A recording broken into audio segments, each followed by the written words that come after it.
So welcome back to session 3. We are now going to look at the power of narrative. So we've been thinking about various traumas that affect us, traumas that are deeply personal to us, as well as historic traumas that affect the Jewish people, and then traumas that affect us who live in Israel. And we've been talking a little bit about narrative. It's really important. It plays a big part in how we see ourselves, how we see other, and how the trauma affects us. So we're going to look today in this session about certain key points about narrative, and then about how to learn to tell our story. And hearing others' stories, it can be a way of healing, enabling deeper relationships, and help those suffering from trauma. We're going to then look at how God uses narrative to bring healing and restoration. So this is what Jane Banful, a therapist and life coach, says about the power of storytelling and how it can play a healing role in the recovery from trauma. I tell my story not so that I can get glory, but that others may know hope. And for me, from my perspective, I felt that approach has been a cornerstone in my ministry. I have retold my story many times, and as I've shared, God has often indicated to me which parts to particularly highlight based on who I'm talking to, and because he knows which parts of the story they need to hear. I don't tell my story to garner pity or for anyone to say what an amazing person I am to do what I do, but because I believe that God has done a wonderful work of healing in my life, and all the glory goes to him for that. One of the fundamental beliefs I hold about the work I do is that whatever God has done for me, he desperately desires to do for everyone who suffered trauma. So I hope that by speaking about my trauma, I'll be able to bring a message of hope for all those who are suffering and struggling with trauma. So how do we tell the story of trauma? So a few key points. We need the courage and willingness to face our own truth. We need to own our story, which means taking ownership of our pain and taking personal responsibility. As we own our story, we may need to face up to painful emotions like anger or disappointment. It's a decision to own our story, and it is a process. So throughout these sessions, we've talked about different situations where we tell ourselves a story. When we thought about personal trauma yesterday, we talked about the issue of shame. I don't think I'm in the right place. Let me just check that that's... Am I in the right place, Lonnie? Oh. Yes, no, my mic wasn't so great. There we go. That's better. Sorry about that. When we talked about personal trauma yesterday, we talked about the issue of shame and how that really can heavily influence how we look at what happened and how we view ourselves. When shame is prevalent, we think that we're to blame for what happened. We look back and think, if only I'd done something differently, we wouldn't have found ourselves facing that particular outcome. So this is Brené Brown's definition of shame. Shame is the intensely painful feeling or experience of believing that you are flawed, therefore unworthy of love and belonging.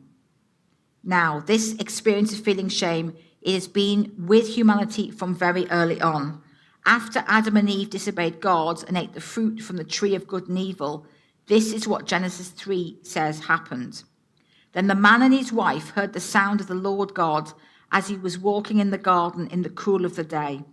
And they hid from the Lord God among the trees of the garden. But the Lord God called to the man, "Where are you?" He answered, "I heard you in the garden, and I was afraid because I was naked, so I hid." So we see here the realization by Adam and Eve, they've done something wrong. They're afraid of what God is going to say or do to them, so they hide from him. That is what shame makes us do. It makes us hide from ourselves and from those we love and from others.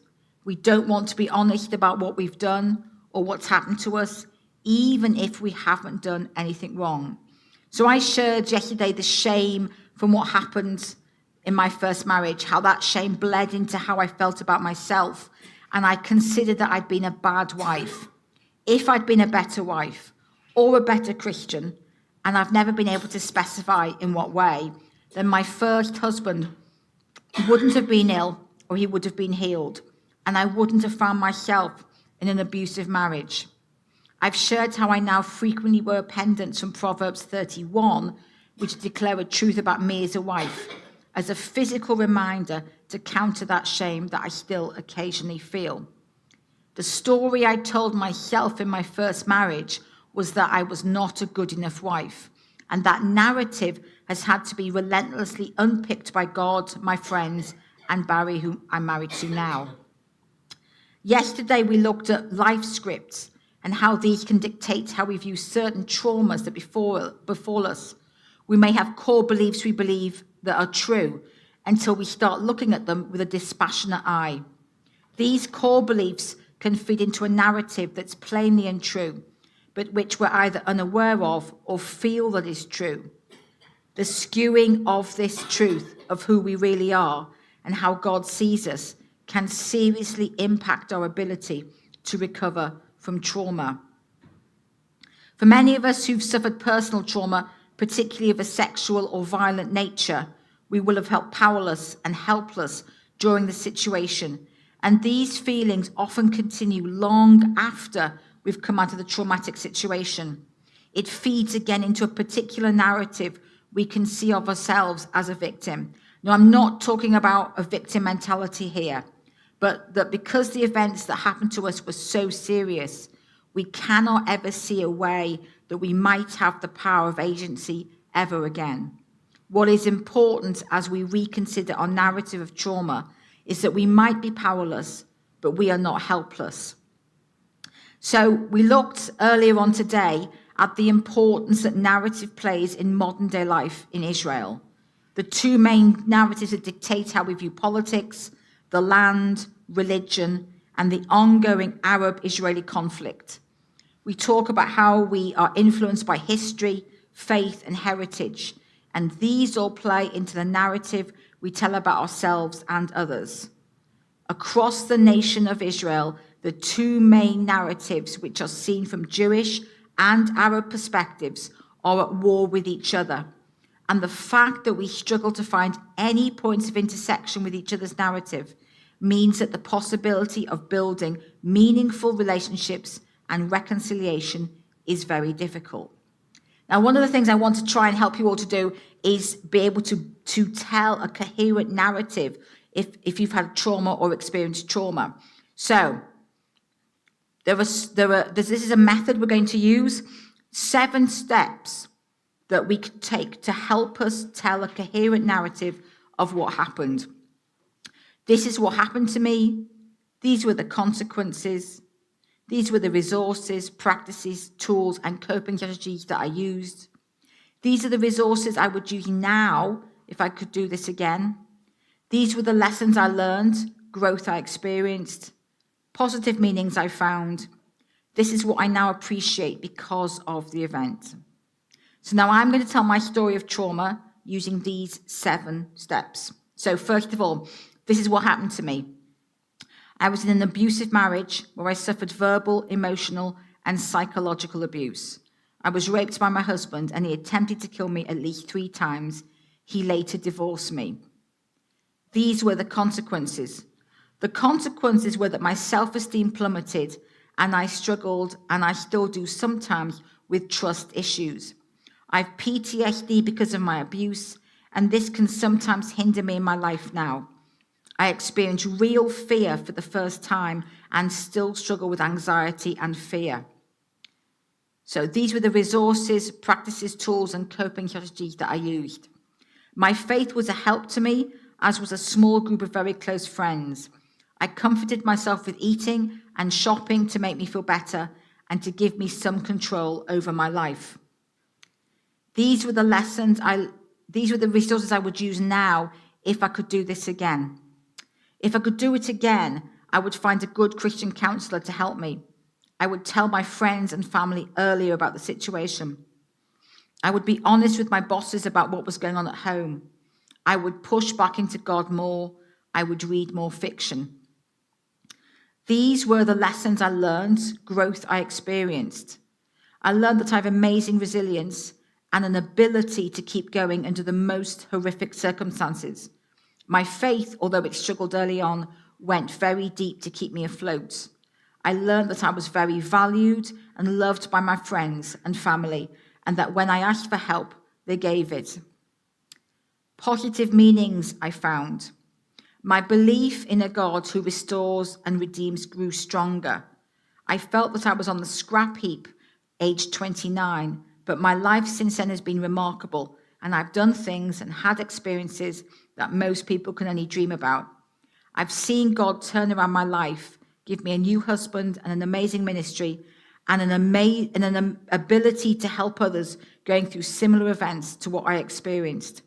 I now understand that far from my story being a story of disaster and near death, it's a story of redemption and hope for others. This is what I now appreciate because of the event. I appreciate the resilience that God has built into me. I appreciate how my faith has much deeper foundations than it did before, so I can withstand very difficult things. I appreciate that God has given me a heart of compassion and empathy for those who are going through trauma, and ultimately has given me a heart of compassion and empathy for a nation that is traumatized in so many ways.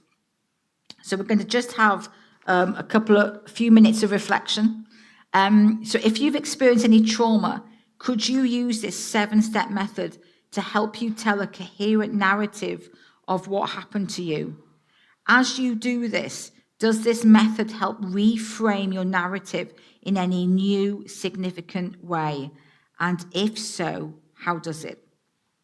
I'll just give us a few minutes to think about that.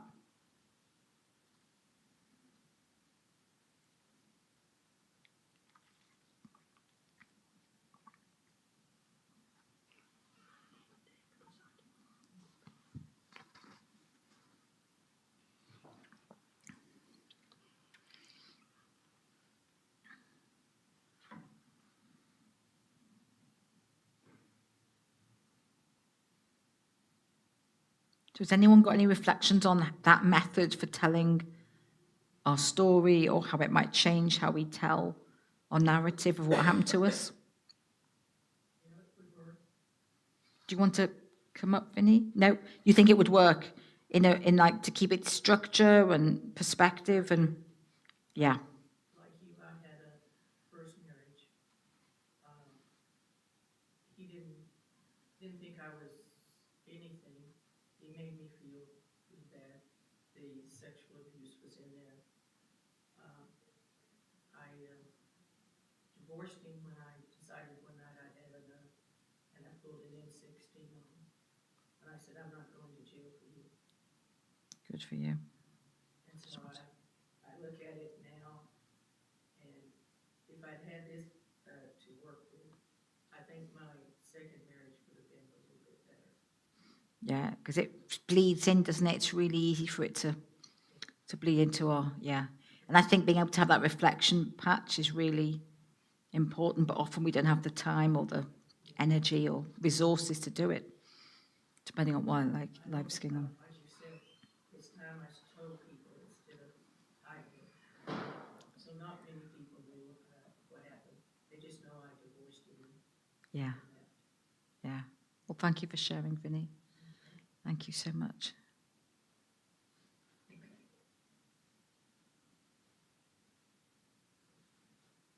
Anybody else got a reflection or a thought on that structure to help tell the story?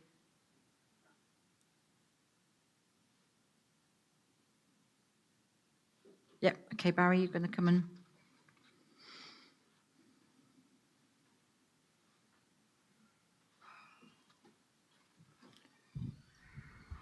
Yeah, in the "this is what I now appreciate" section at the end, I've learned so much from going through the trauma of first marriage and divorce, and just learned so much about myself, about the need to be more independent, more dependent on God, the need to be more resilient, and the need to be more unconditional in marriage. I really learned all those things, which was great. But also, I think in that section on appreciation, I also appreciate what Alison and myself call the echoes you get, that you can get an echo of what's happened in your first marriage, and that just needs to be looked at, and we need to laugh about it. Like, you know, and be able to handle that. You can tell them the holiday story Which holiday story? about when you got confused which wife. Yeah. So one echo was when we were at a dinner party, I think we were talking about holidays, and I said, yeah, me and Alison had a great holiday in Mallorca, which is near Spain.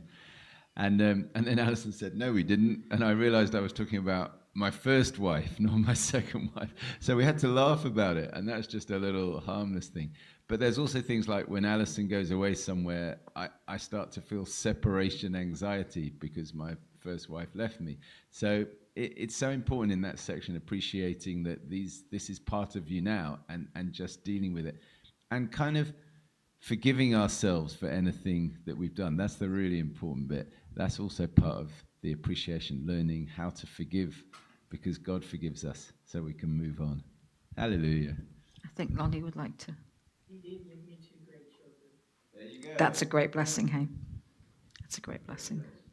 See if I can talk a little bit about this without losing it. But I'm just going to look at these steps just so I can try to see if I can follow that.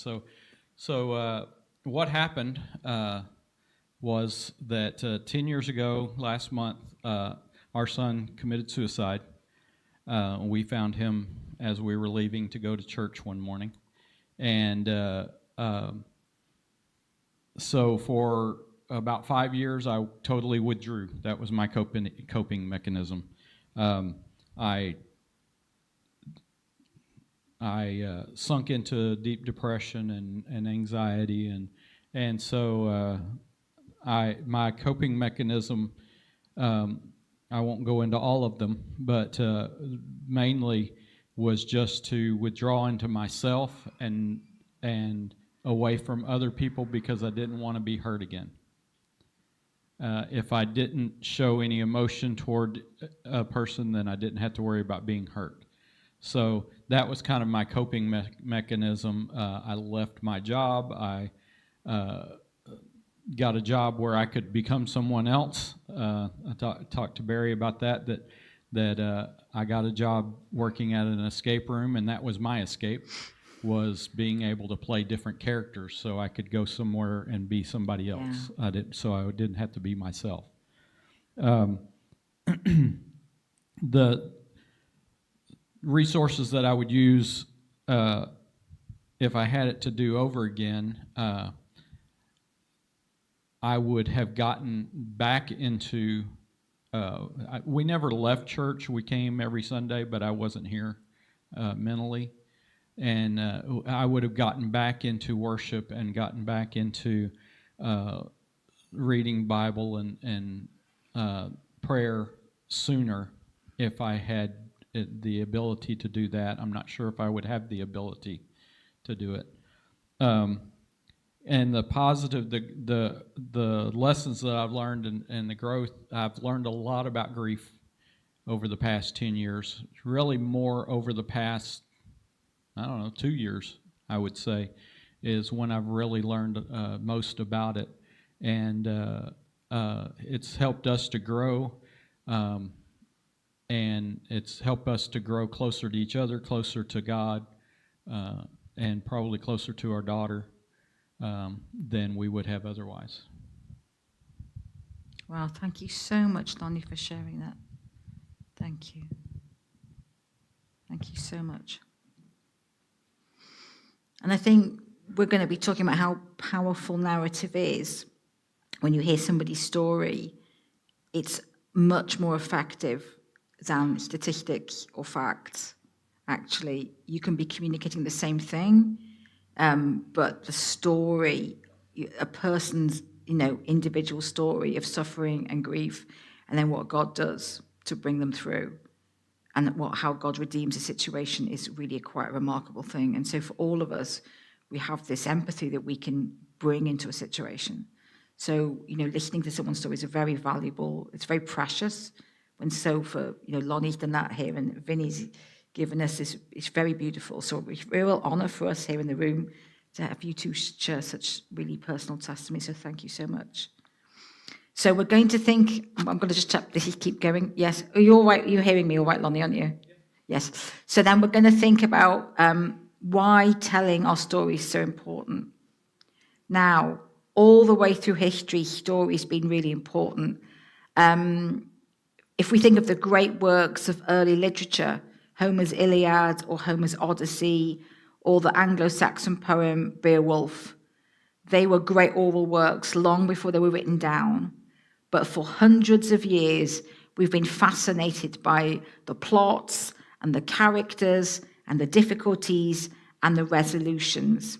Narrative speaks in a way much better to us than facts and figures. We probably think we live in a really scientific world now, judged by the need for scientific proof and evidence. But we're beginning to understand we need to regain the power of narrative. Now, Paul Zak has done some research on this. He's a neuroeconomist who found that hearing a narrative with a defined start, middle, and ending causes our brains to release cortisol and oxytocin. With the release of these chemicals, it seems that our human ability to connect, empathize, and make meaning is released. So it would seem that actually narrative is literally in our DNA. So it would seem that we need to tell our story and we need to be heard. Telling our stories, I just said, it communicates in a far more meaningful way than just sharing facts. If we think back to yesterday when I talked about domestic violence and abuse, and I shared those horrendously high statistics, and then I shared my own story of domestic violence and abuse, I wonder which affected you more emotionally. Both accounts are shocking in different ways. But did you react with more empathy and compassion to my narrative of what had happened to me? Did that make sense to you in a different way to the way the statistics did? It puts a face to the numbers. Both are true, but the narrative brings home the true horror of a situation of domestic violence and abuse in a much more meaningful way than listing the statistics. So as the study of trauma has progressed, we understand the need to share when we're suffering from grief or loss. For many years, people hid what had happened to them for many different reasons. So shame that they'd experienced such abuse, or fear that they wouldn't be believed, or that actually retelling the story and reliving the horror was too much. For example, for concentration camp survivors. Now, I have friends who work with concentration camp survivors and who are finally telling their story in their 80s and 90s. It's taken this long to be able to get over the horror, to be able to at least start verbalizing. Sometimes we're concerned we won't be understood, and actually we'll end up being more socially isolated than before. We discussed yesterday the latest research into trauma acknowledges that due to danger or fear at the time of the event, the victim cannot express their feelings, and when it happens, frequently the emotions go into the body and then are carried physically by the victims of abuse and trauma. And we talked through different physical elements that are often associated with traumatic incidents. But as I referred to at the beginning of this session, linked to the physical reaction to trauma is also the strong emotion that many of us who have suffered abuse have, those feelings of hopelessness and powerlessness. But when we tell our story, it's a way of giving voice back to the powerlessness and the victim. This is true for the individual and for a people group. So I'm going to share with you an example of this from when I was training to be a counsellor in the UK. I had a client who had suffered the most horrific childhood abuse and had subsequently been raped. She was a lady in her 60s and she was a Christian. She was desperate to be healed and restored. And slowly, we did see God move in her life and healing began to happen. However, she really struggled with the childhood abuse perpetrated by her father. So as a counsellor, I have a supervisor, and I went to him and asked him to help me because I didn't know how to help her shift the block she had. And he suggested a technique called modelling, which is where a client uses children's toys and models to represent themselves and the situation they want to tell the story of. My supervisor explained that as the client is now an adult, she would tower over the children's toys. And it would help her see herself differently and be a way of her regaining power and control over the original event. For this client, she'd understand she was no longer a child, but an adult. So the following session, I suggested we try this, explained how I thought it might help her tell her story, so she agreed. And we began choosing different children's toys to represent her and different members of her family.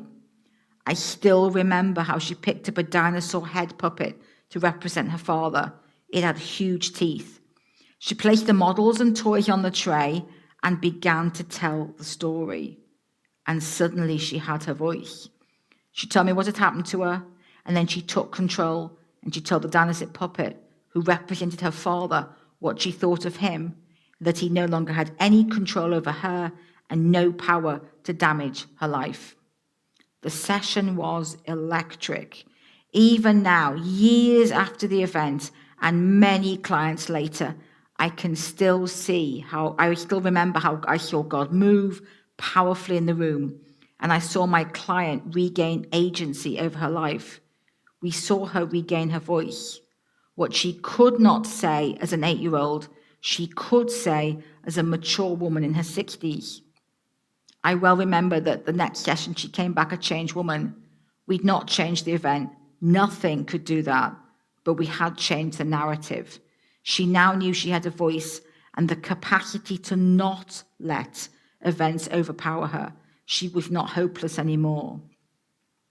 So earlier today, we've shared about the different narratives that Jews and Arabs have about the history, the land of Israel, and the modern state of Israel. These narratives are very powerful.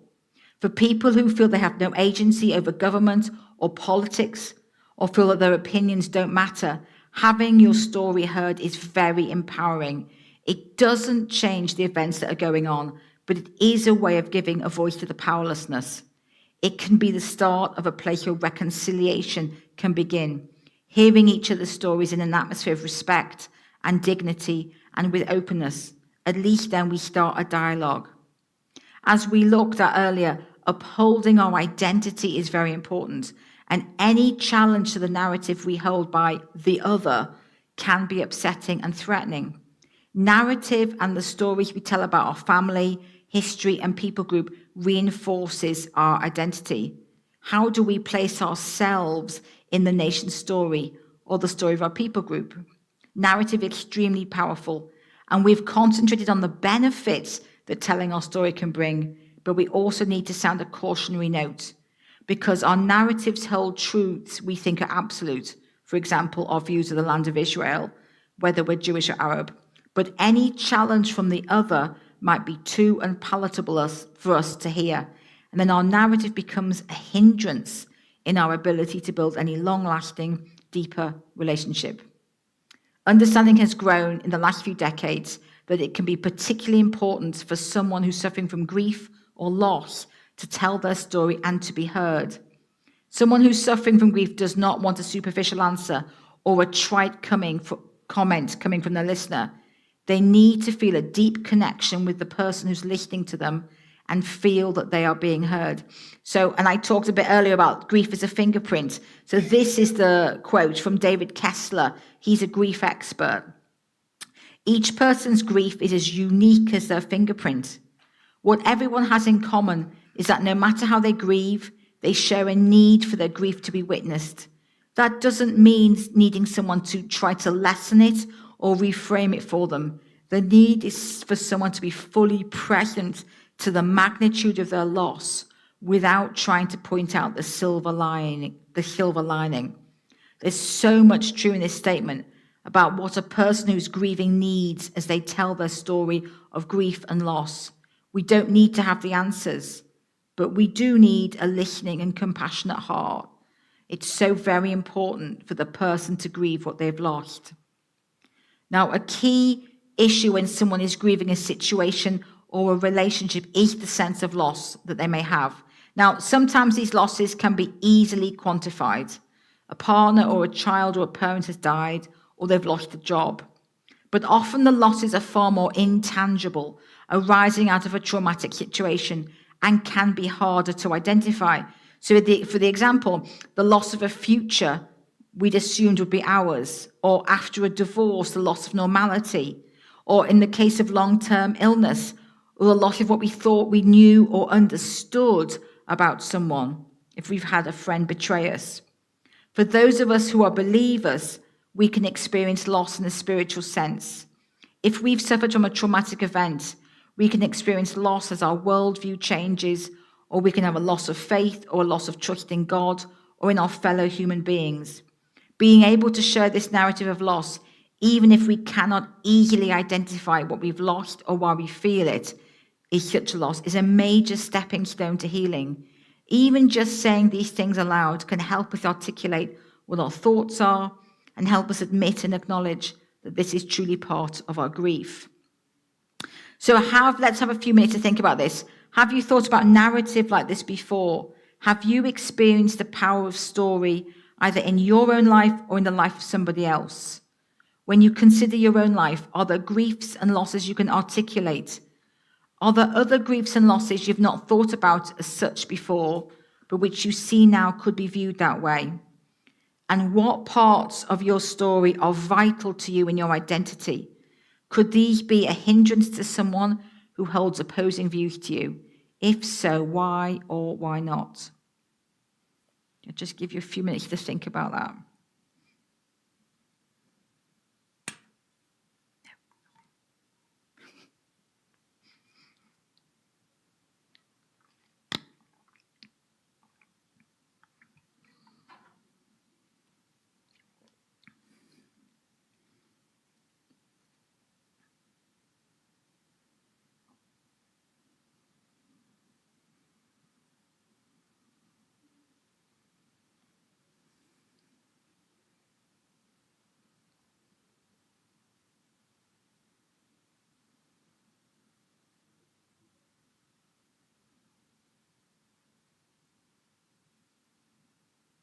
Does anyone have any thoughts or reflections on those questions?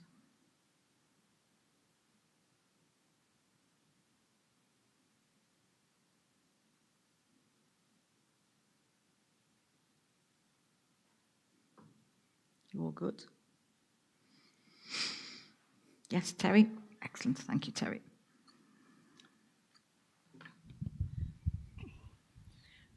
Talking about narrative, I was thinking about Katya, whose story is one of my favorite stories, but I learned a lot about her using narrative and her storytelling that has impacted so many lives.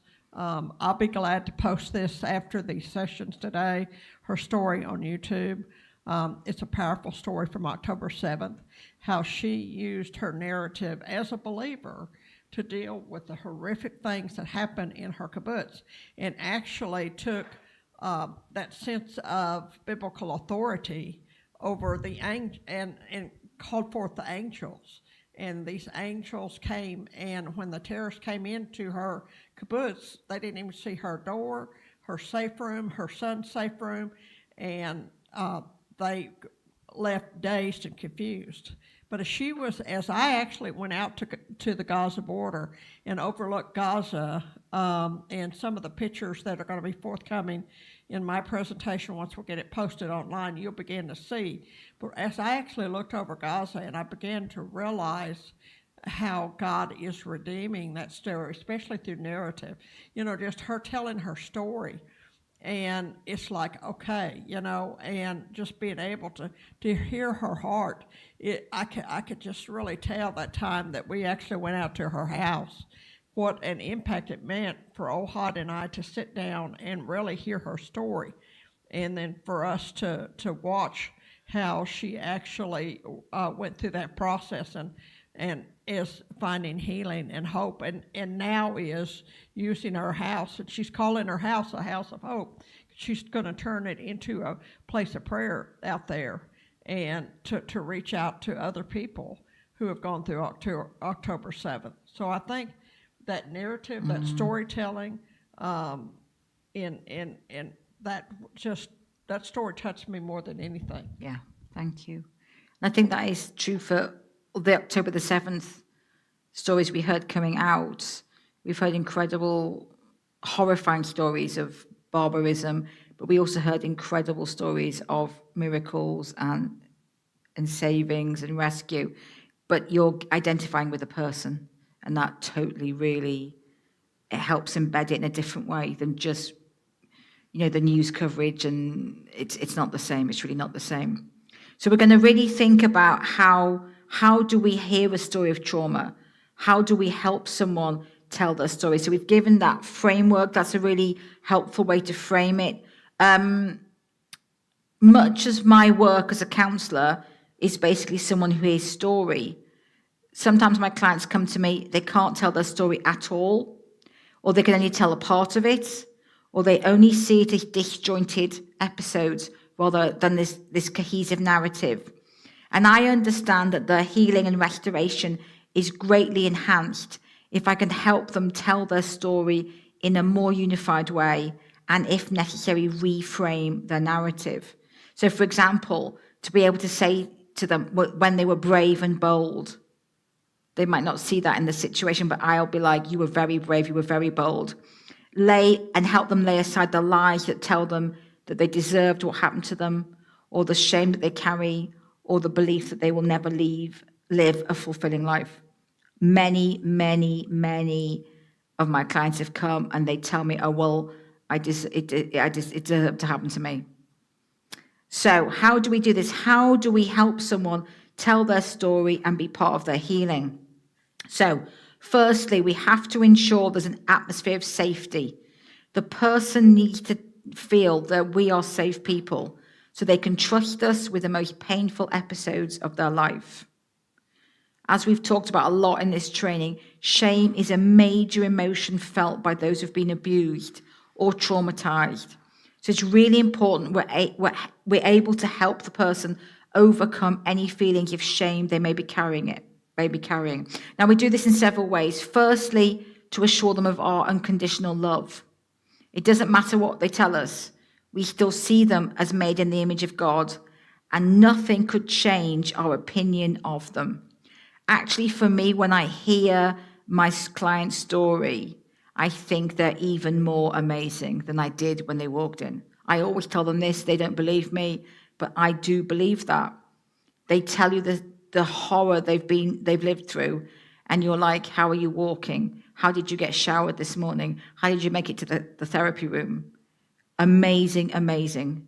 And so it's helping them see, actually, it's an incredible thing that we're still alive, we're still functioning. We need to show complete acceptance. Don't react with horror or shock to what they tell you, even if the horror or shock is about what you're hearing and not them as a person or how they dealt with it. They'll automatically assume it's you showing horror at them.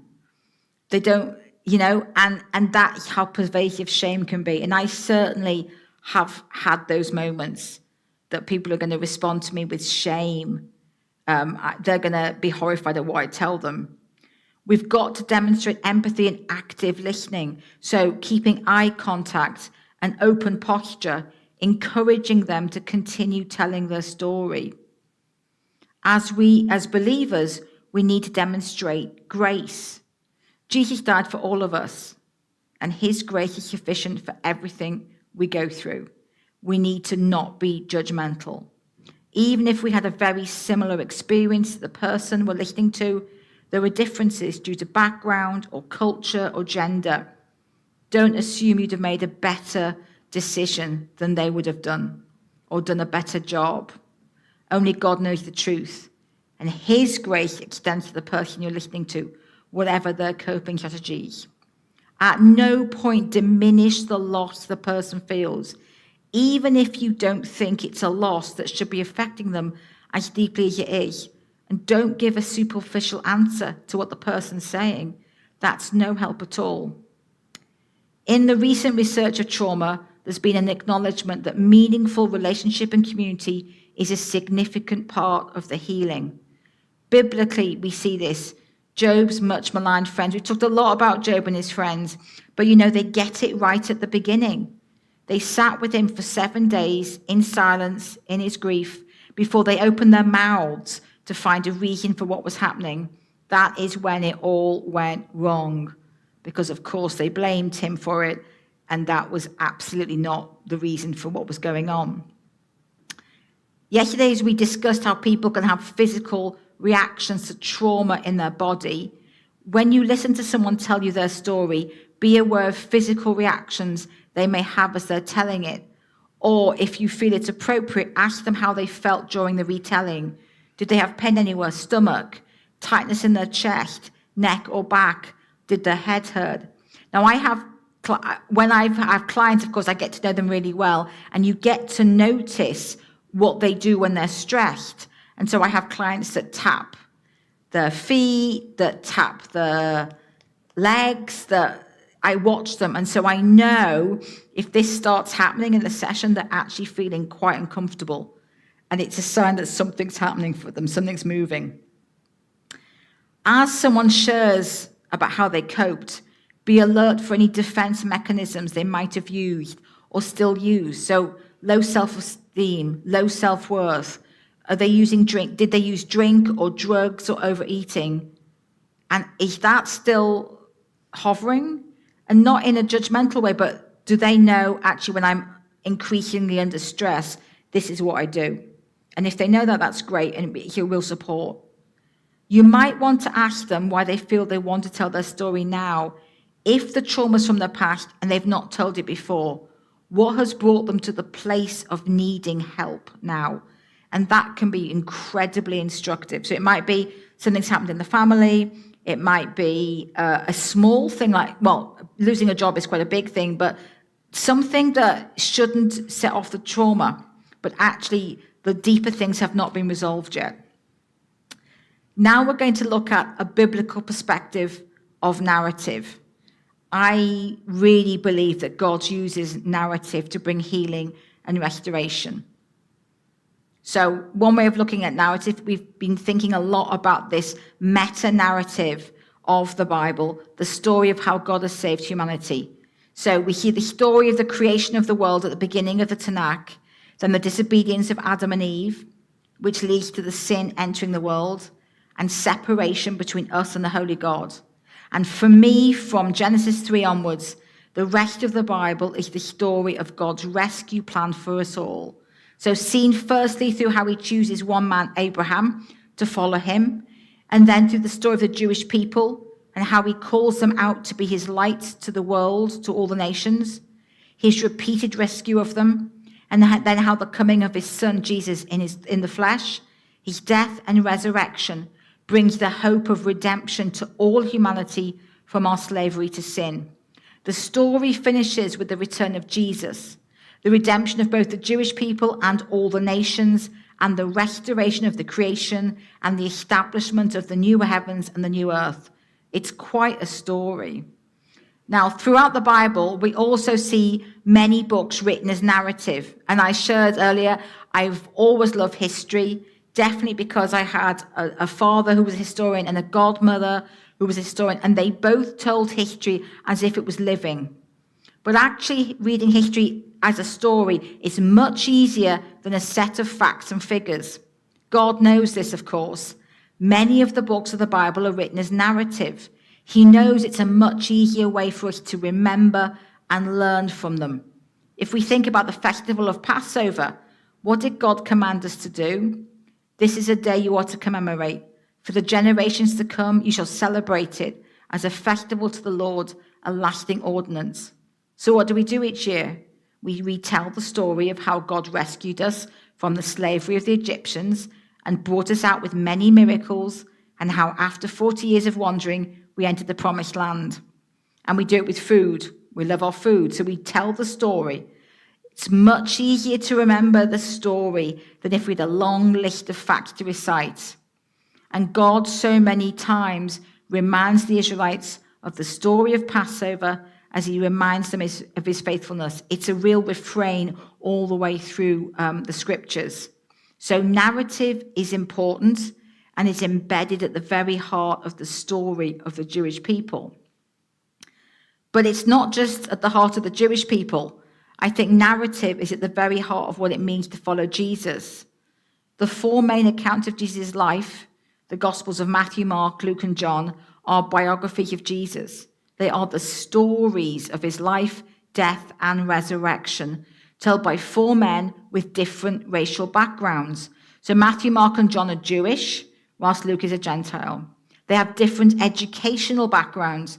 Matthew's a tax collector, so he probably has some education. John is a fisherman, so he probably has very little. And Luke is a doctor, so he has a lot.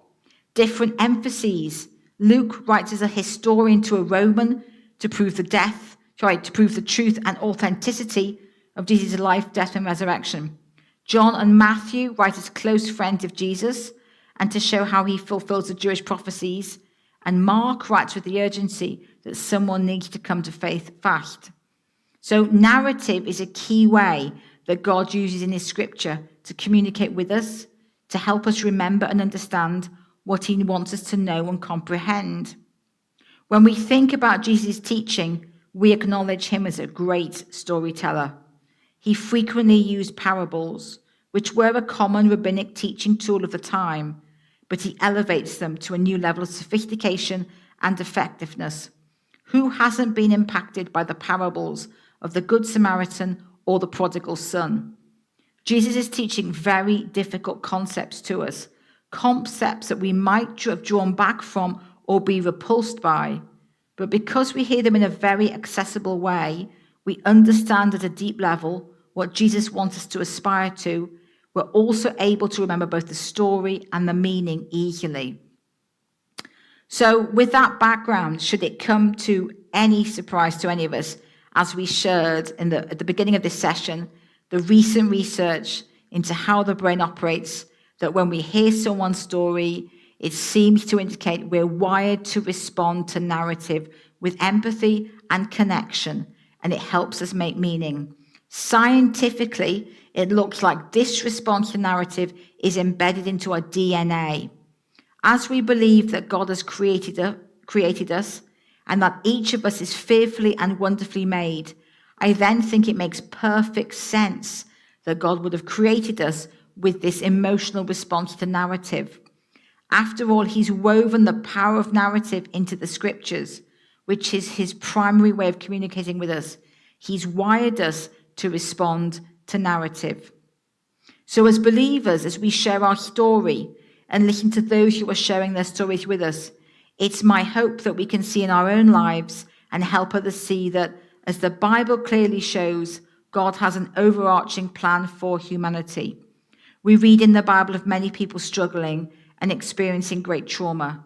We see the nation of Israel suffer great trauma of slavery, war, exile, death, and destruction. But we also see the rescue and redemption of God woven into every part of that story.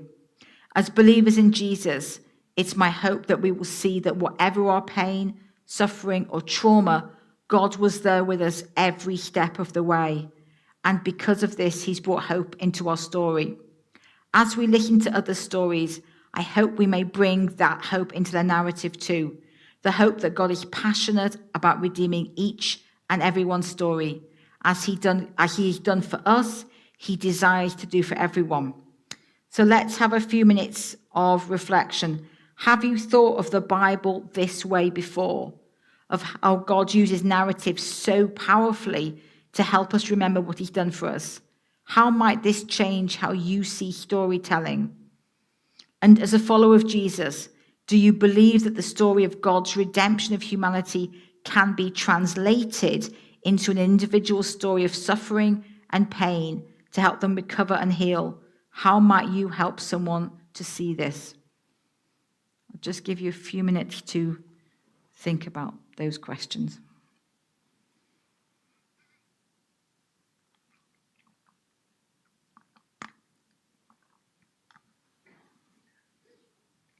Yeah, wonderful. Thank you, Vinny.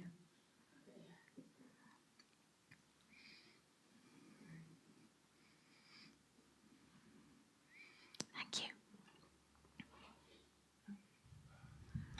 When I asked a question, if I see a person, and I don't ask them, well, how are you? I go back and say, are you all right? Go back and make sure it belongs to them, not to the story. That way I get the person, well, I did something or something. But I got to get them to tell me. Yeah, that's really good. Thank you. Thank you, Vinny.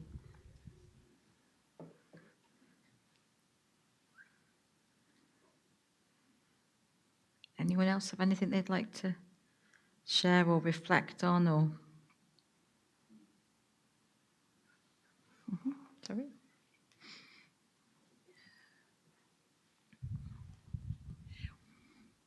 I think when I look at the biblical narrative and I think about my own life, what is beautiful is how God has used the biblical narrative to not only let me understand what's going on with me in my struggles, but also to give me hope.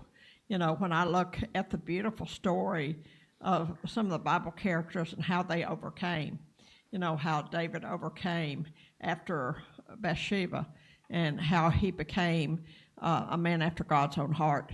And I was thinking about that, the words that was in David, that God actually said about David, his last words, he said, you know, that all my dreams and all my desires you have fulfilled. And that gives me great hope from somebody that came from a background of, struggling with mentally ill parents, with being broken, and yet God used my brokenness and gave me hope and gave me life. He changed my biblical narrative. And that's what I see over and over is we've got the biblical narrative of what happened to the person, but we also see the hope that God gave out of that situation. And for me, that's exciting, that how God can turn the script on our lives just like he did the biblical characters. And I'm going to, before she even says anything, that's why I love Allison's book, is because Shall I hold it up, Terry? she shows I'll hold it. she shows in that book how biblical narratives have changed and how God gave hope out of these people's lives. And that gives me the passion to not only, because my biblical narrative has been changed. I met with a friend of mine from college, and you know how it talks about Jesus. Can anything come out of Nazareth? Can anything good come out of Nazareth? And she kind of made a cute comment. She said, can anything come out of little old Clarendon, Texas? And I've got people from Clarendon, some of my colleagues that I graduated with. You're doing what, you know? And here I am, 67 years old, and here I am, you know, being passionate about Israel and wanting to be more permanently there. And they're like, can anything good come of that? Well, if God can take somebody from Clarendon, Texas, or somebody from Nazareth like he did with Jesus, what more can he do with your life? Amen. And that's what I'm saying to a lot of people here in live stream. What can he do with your life? All he asks is our yes. And he could change that biblical narrative with our yes. Amen. Amen. Thank you, Terry. Anybody else have a comment or you?